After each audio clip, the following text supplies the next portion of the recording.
जय माता दी दोस्तों, कर्म कनेक्शन चैनल पर आप सभी लोगों का बहुत बहुत स्वागत है। आज की इस वीडियो में हम जानेंगे माँ कामाख्या देवी के मंदिर के कुछ रहस्यों के बारे में।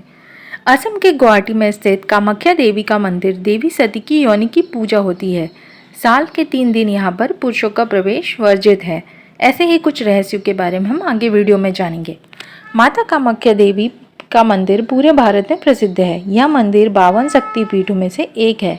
भारतवर्ष के लोग इसे अघोरियों और तांत्रिक का गढ़ मानते हैं।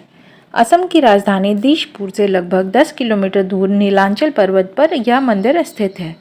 मंदिर की खास बात यह है कि यहाँ ना तो माता की कोई मूर्ति है और ना ही कोई तस्वीर है, बल्कि यहाँ पर एक कुंड है जो हमेशा ही फूलों से ढका हुआ रहता है। इस मंदिर में देवी की योनि की पूजा होती है। आज भी माता यहाँ पर रजस्वला होती हैं। मंदिर से जुड़ी और भी ऐसी रहस्यमयी बातें हैं जिन्हें जानने के बाद आप हैरत में पड़ जाएंगे। तो आइए जानते हैं कामाख्या देवी के मंदिर से जुड़ी हुई कुछ दिलचस्प बातों के बारे में।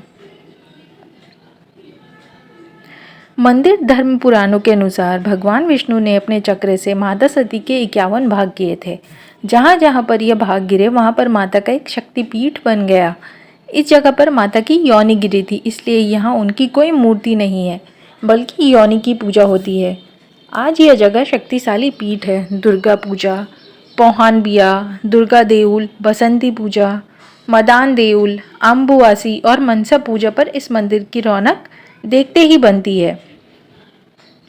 ऐसा बताया जाता है कि कामाख्या देवी का मंदिर 22 जून से 25 जून तक बंद रहता है। माना जाता है कि इन दिनों में माता सती रजस्वला रहती हैं। इन 3 दिनों में पुरुष भी मंदिर में प्रवेश नहीं कर सकते हैं। कहते हैं कि इन 3 दिनों में माता के दरबार में सफ़ेद कपड़ा रखा जाता है, जो 3 दिनों में लाल रंग का हो जाता है। इस कपड़े को अम्बुवाची वस्त्र कहते हैं। इसे ही प्रसाद के रूप में भक्तों को दिया जाता है। ऐसी भी मान्यता है कि जो लोग इस मंदिर के दर्शन 3 बार कर लेते हैं तो उन्हें सांसारिक भवबंधन से मुक्ति मिल जाती है। यह मंदिर तंत्र विद्या के लिए मशहूर है, इसलिए दूर दूर से साधु संत भी यहाँ दर्शन के लिए आते हैं। हर साल यहाँ पर विशाल मेला लगता है, जिसे अम्बुवाची मेला कहते हैं। यह मेला जून में लगता है और यह मेला उसी दौरान लगता है जब माता मासिक धर्म से होती है। इस दौरान मंदिर में जाने की अनुमति किसी को भी नहीं होती है। भक्तों की मनोकामना पूरी होने के बाद यहाँ पर कन्या भोजन कराया जाता है। वहीं कुछ लोग यहाँ पर जानवरों की बलि भी देते हैं। खास बात यह है कि यहाँ पर मादा जानवरों की बलि नहीं दी जाती। कामाख्या देवी तांत्रिकों की मुख्य देवी है। इन्हें भगवान शिव की नववधू के रूप में पूजा जाता है।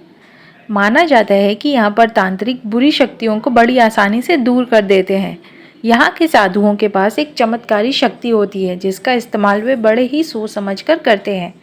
यह जगह तंत्र साधना के लिए भी बहुत महत्वपूर्ण जगह है। कहते हैं अगर किसी पर काला जादू हो तो मंदिर में मौजूद अघोरी और तांत्रिक इसे उतार देते हैं। इतना ही नहीं, यहाँ पर काला जादू भी किया जाता है। कामाख्या मंदिर को 3 हिस्सों में बनाया है। पहले सबसे बड़ा है, जिसमें हर कोई नहीं जा सकता। दूसरे हिस्से में माता के दर्शन होते हैं, जहाँ एक पत्थर से पानी निकलता है। माना जाता है कि महीने के 3 दिन माता को पीरियड्स होते हैं, इसलिए 3 दिन कपाट बंद रहते हैं। जून में मंदिर के पास ब्रह्मपुत्र नदी लाल हो जाती है। ऐसा कहा जाता है कि ये समय माता के मासिक धर्म का होता है। इस दौरान मंदिर में 3 दिन कपाट बंद रहते हैं और चौथे दिन प्रजनन उत्सव मनाया जाता है। कामाख्या मंदिर में प्रसाद के रूप में यहाँ मासिक धर्म से लिपटी खून की रुई मिलती है। इस रुई को पाने के लिए लोगों को खूब लंबी लाइन लगानी पड़ती है। आइए अब हम जानते हैं कामाख्या मंदिर की अधूरी सीढ़ियों का क्या है रहस्य, क्यों नहीं हुई वो पूरी, उसके बारे में हम जानते हैं। माँ पार्वती शक्तिपीठ से बहुत सी पौराणिक कथाएं और रहस्य जुड़े हुए हैं। इस मंदिर में हर साल अम्बुवाची मेला लगता है, जिसमें न सिर्फ भक्त बल्कि दूर दूर से तांत्रिक और साधु भी आते हैं। रहस्य, चमत्कार और आस्था का यह केंद्र मंदिर न सिर्फ भारत में बल्कि पूरी दुनिया में प्रसिद्ध है। लेकिन आपको यह जानकर हैरानी होगी कि जिस मंदिर में दुनिया भर से श्रद्धालु आते हैं, वहाँ की सीढ़ियाँ आज भी अधूरी है। आखिर यह सीढ़ियाँ आज तक क्यों पूरी नहीं हुई, जानते हैं। कामाख्या मंदिर के निर्माण से जुड़ी एक कथा के अनुसार माँ सती के आत्मदाह के बाद भगवान शिव समाधि में चले गए। उसी दौरान तारकासुर नामक एक दैत्य ने ब्रह्मा जी की तपस्या कर बहुत सी शक्तियाँ प्राप्त की और अपनी उन शक्तियों के बल पर उसने तीनों लोकों में आतंक मचा दिया।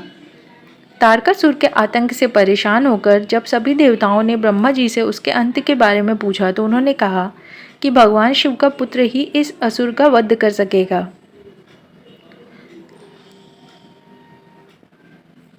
भगवान शिव की समाधि को भंग करने के लिए कामदेव को बुलाया गया और उन्हें भगवान शिव की समाधि को भंग करने को कहा गया।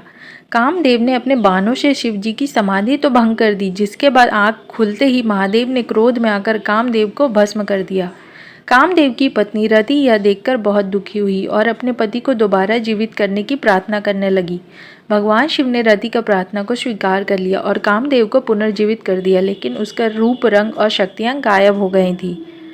कामदेव अपना रूप, रंग और शक्तियों को खोने के बाद बेहद दुखी थे। सौंदर्यहीन कामदेव ने भगवान शिव से प्रार्थना की कि उन्हें पुनः पहले जैसा बना दे। तब शिव जी ने उनसे कहा कि नीलांचल पर्वत पर सती के जननांग है, अगर तुम वहां पर एक भव्य मंदिर का बनवाओगे तो तुम्हारा रूप, सौंदर्य वापस आ जाएगा। उसके बाद कामदेव ने मंदिर बनवाने के लिए देव शिल्पी भगवान विश्वकर्मा को बुलाया। मंदिर का निर्माण पूरा होते ही कामदेव को अपना रूप, रंग और शक्तियां वापस मिल गई। तभी से इस क्षेत्र को कामरूप के नाम से भी जाना जाता है। कामाख्या मंदिर के पास अधूरी सीढ़ियां भी मौजूद है, जिसे लेकर एक कथा प्रचलित है। इस पौराणिक कथा के अनुसार माँ कामाख्या की सुंदरता देख नरकासुर नामक राक्षस उन पर मोहित हो गया। उसने माँ कामाख्या के सामने विवाह का प्रस्ताव रखा। तब देवी ने उसे छुटकारा पाने के लिए एक शर्त रख दी। शर्त यह थी कि अगर नरकासुर एक ही रात में नीलांचल पर्वत से मंदिर तक सीढ़ियां बना पाएगा तो वह उनसे विवाह कर लेंगी। नरकासुर ने देवी की शर्त को स्वीकार कर लिया और सीढ़ियां बनाने लग गया। नरकासुर को काम करते देख माँ कामाख्या को लगा कि वह इस कार्य को पूरा कर लेगा, तो उन्होंने एक योजना बनाई जिसमें एक कौवे को मुर्गा बनाकर उस सुबह होने से पहले ही बांग देने को कहा। बांग सुनकर नरकासुर को लगा कि वह शर्त हार गया, लेकिन जब उसे सच का पता चला तो वह गुस्से में आकर मुर्गे की बलि दे दी। इसके बाद भगवान विष्णु ने नरकासुर का वध कर दिया। जिस स्थान पर मुर्गे की बलि दी गई थी उसे कुकराक्ता के नाम से जाना जाता है।